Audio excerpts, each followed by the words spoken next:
બોલો સ્વામિનારાયણ ભગવાનની, શ્રી લક્ષ્મીનારાયણ દેવની.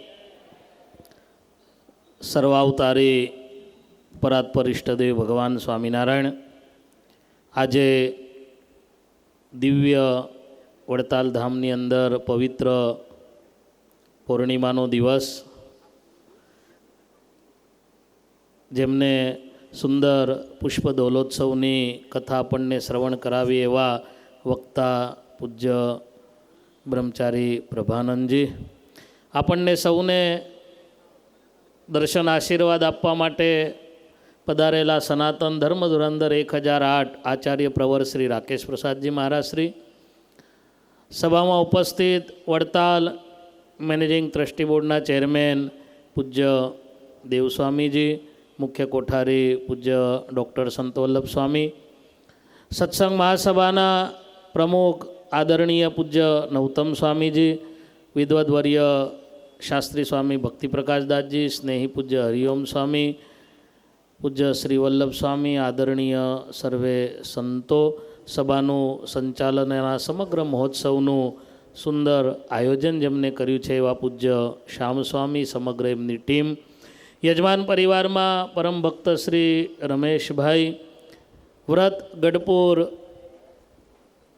ધામ મંદિરના પ્રેસિડેન્ટ પરમ ભક્ત શ્રી વિનોદભાઈ આદિ સર્વે ઉપસ્થિત ભક્તોને ભાવથી જય સ્વામિનારાયણ.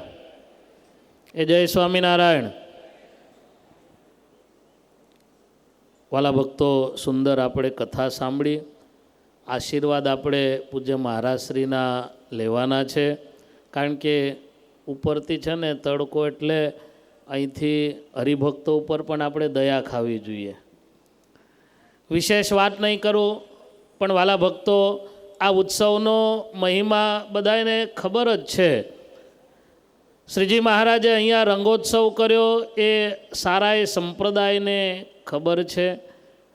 વિશેષ આ ધૂળેટીનો મહિમા જે છે, એક જ લીટીમાં આનો આધ્યાત્મિક અર્થ કહીએ તો આ ઉત્સવ ભાગવતના મતે જેવો વિશ્વાસ પ્રહલાદજીને ભગવાનમાં હતો એવો વિશ્વાસ જો આપણે રાખીએ તો બધા જ દુઃખમાંથી ભગવાન આપણને મુક્ત કરે છે.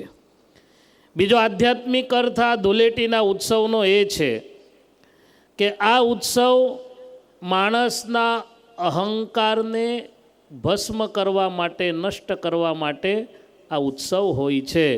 તો આપણી અંદર જે અંતઃશત્રુરૂપી અહંકાર, એ જેના જેના શરીર ઉપર પૂજ્ય મહારાજશ્રીના હાથેથી કલરનો એક પણ છાંટો પડશે, એ સૌના હૃદયમાં રહેલા બધા જ જે અજ્ઞાનરૂપી અંતઃશત્રુઓ છે એનો નાશ થશે. એ આનો આધ્યાત્મિક અર્થ છે. વિશેષ છેલ્લા 3 વર્ષથી પૂજ્ય આચાર્ય મહારાજશ્રીના આશીર્વાદથી આ સૌ સંતોની દયાથી આ અમારું અમેરિકામાં ફ્લોરેન્સ મંદિર અને શાર્લોટ મંદિર, આ બંને મંદિરોના ભક્તો અમારા શાસ્ત્રી હરિચરણદાસજી ત્યાં પૂજ્ય મહારાજશ્રીની, પૂજ્ય નૌતમ સ્વામીની આજ્ઞાથી ત્યાં સેવામાં છે. તો આ ભક્તો દર વર્ષે અહીંયા આ ફૂલદોલ ઉત્સવની સેવા કરે છે. ભગવાનને આપણે પ્રાર્થના કરીએ કે એ મંદિર દ્વારા જે સત્સંગ થાય છે એ વિશેષ ને વિશેષ સત્સંગ થતો રહે, અને વહેલામાં વહેલી અમારે વ્રત ગઢપુર ધામની પ્રતિષ્ઠા થાય એવી આ ઉત્સવમાં આપણે ભગવાનને પ્રાર્થના કરીએ. પૂજ્ય મહારાજશ્રીના ચરણોમાં પ્રાર્થના કરી અને વિશેષ હજી ઘણા બધા સંતોના આશીર્વાદ, પૂજ્ય મહારાજશ્રીના આશીર્વાદ લેવાના બાકી હોવાથી મારી વાણીને વિરામ આપું છું. બોલો સ્વામિનારાયણ ભગવાનની.